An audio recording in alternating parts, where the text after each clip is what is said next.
je vous en prie, mes amis, écoutez ce message qui est extrêmement important, que vous écoutiez ce message. Quelques semaines de cela, chers amis, alors que j'étais en train d'étudier le livre de Daniel, plus exactement le 12e chapitre du livre de Daniel, Dieu m'a montré un mystère. Et aujourd'hui, je désire de tout mon cœur que vous écoutiez ce message afin que vous puissiez vous aussi comprendre ce mystère qui m'a été révélé. Car Dieu ne veut pas que ce mystère soit révélé qu'à moi, ne soit révélé qu'à moi, mais il veut que ce mystère soit révélé à toute son Église. Car ce mystère, ce message concerne l'Église de Dieu sur terre. L'Église de Dieu doit être avertie. Il faut vraiment que vous compreniez les temps dans lesquels nous sommes en train de vivre.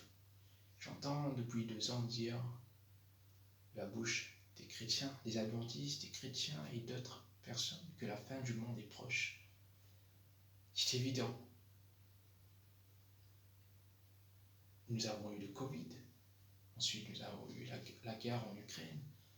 Et maintenant, dans 1 mois ou 2 mois, une nouvelle pandémie sera déclarée, la fourrure du singe.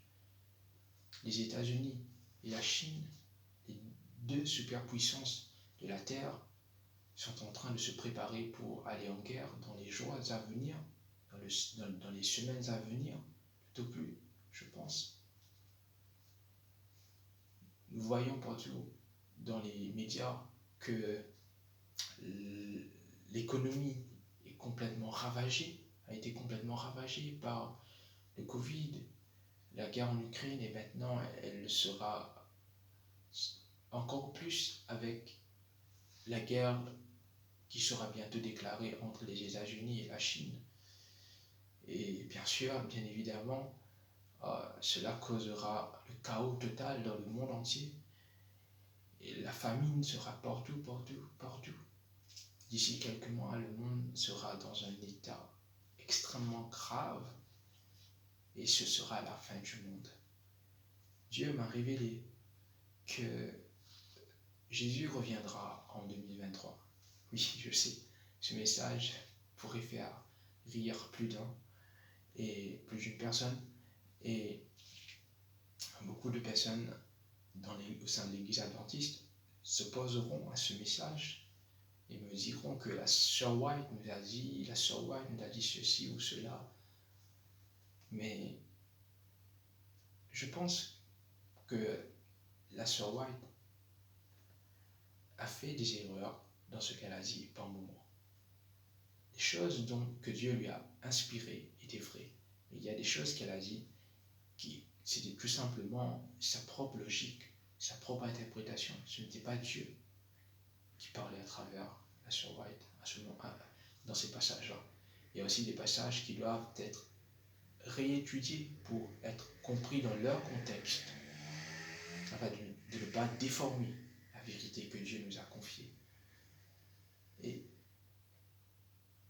je pense aussi qu'il y a des citations, ce que nous appelons couramment l'esprit de prophétie, des citations qui n'ont pas été écrites pour la sœur White. Ceux qui savent, ceux qui s'y connaissent un tout petit peu en prophétie comme moi, car je ne prétends pas être un docteur de la loi, je ne suis qu'un petit serviteur, un petit membre, quelqu'un d'insignifiant pour la plupart des gens, qui a lu et étudié diligemment les Écritures. Et cela saute aux yeux qu'il y a dans l'esprit de prophétie des textes qui n'ont pas été écrits par la sœur White.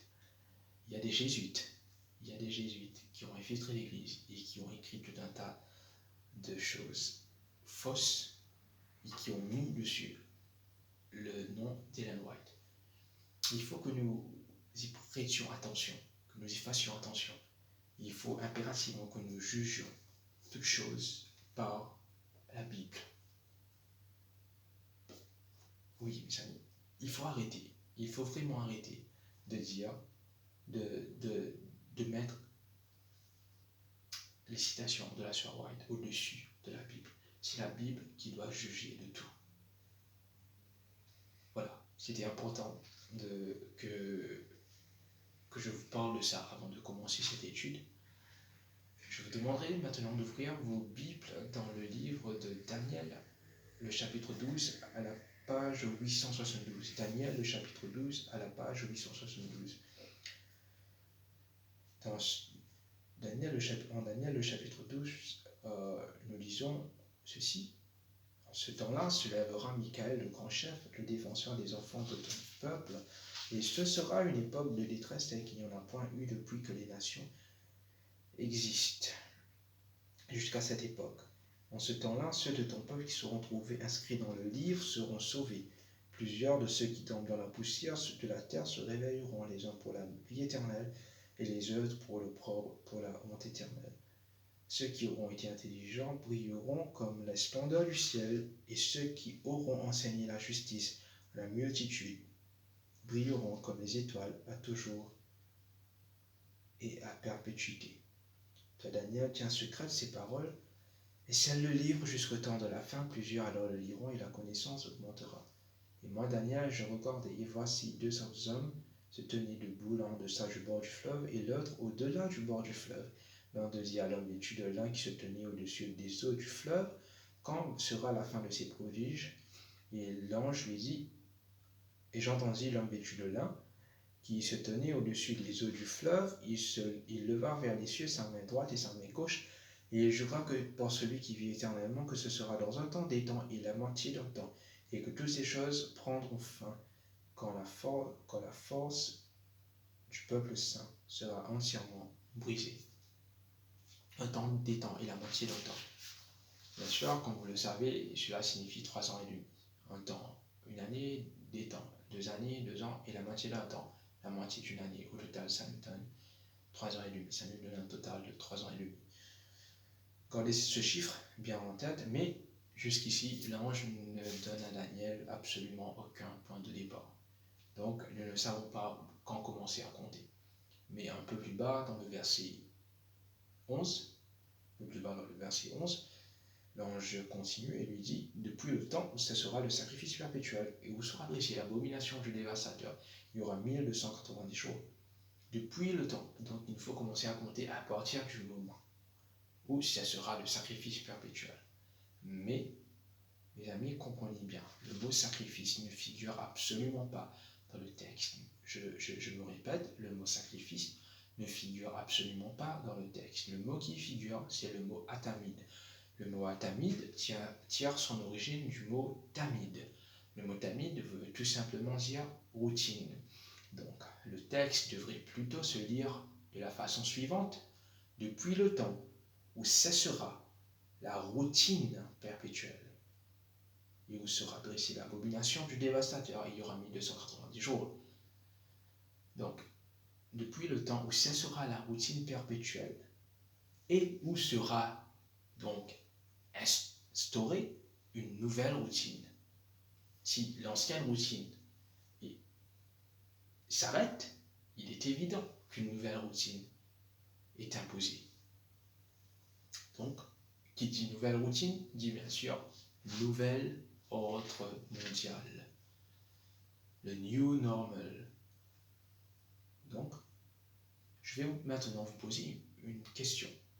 Quand est-ce que pour la première fois de l'histoire de l'humanité, la routine du monde a été interrompue et une nouvelle routine a été imposée sur le monde entier en même temps, simultanément? Nous le savons tous, c'était en 2020. En 2020, il n'y a pas de doute dessus, c'était en 2020. En 2020, une nouvelle routine fut instaurée par l'élite mondiale.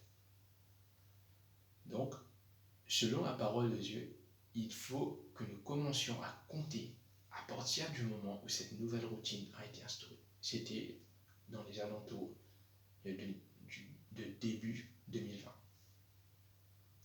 bien sûr, si nous commençons à compter à partir de 2020, ça nous amène, bien sûr, vers la fin de l'année 2023. Et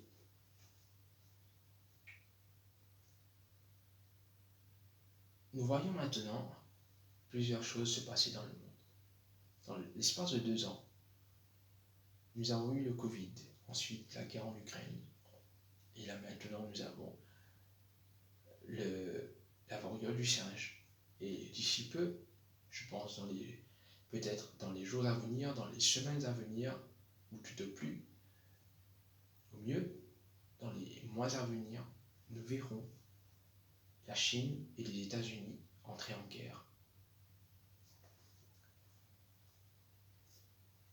Avec tout cela, nous voyons dans les infos que l'économie globale est sur le point de s'effondrer. En effet, le FMI, le Fonds monétaire international, a déclaré que d'ici l'année prochaine, l'économie mondiale sera en récession. L'économie américaine est entrée en récession il y a environ moins de 10 jours de cela. Et si nous pesons toutes ces choses dans une balance et que nous y réfléchissions, cela devient clair dans notre tête que l'interprétation que je viens tout juste de vous donner à l'instant est vraie.